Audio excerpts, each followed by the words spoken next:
Welcome to our kitchen, where we'll be making a refreshing and delightful Jamaica Agua Fresca. To get started, gather the following ingredients. 1 cup dried hibiscus flowers, Jamaica. 1/4 cup sugar, adjust to taste.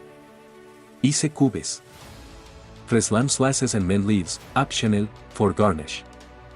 In a medium-sized saucepan, combine the dried hibiscus flowers and water. Bring the mixture to a boil over medium-high heat. Once the water starts boiling, reduce the heat to low and let the Jamaica simmer for about 10 minutes. This will allow the flavors to infuse and the liquid to turn a rich, deep red color. After the Jamaica has steeped, turn off the heat and add the sugar. Stir well until the sugar dissolves completely.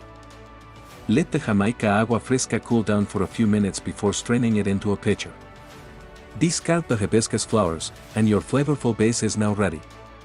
Fill your glass with ice cubes and pour the Jamaica Agua Fresca over the top, leaving some space for garnishes. For an extra touch of freshness, add a few slices of lime and some mint leaves on top. There you have it, a delicious and refreshing Jamaica Agua Fresca.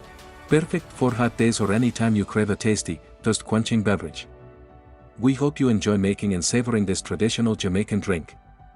Thanks for joining us in the kitchen today. Happy sipping!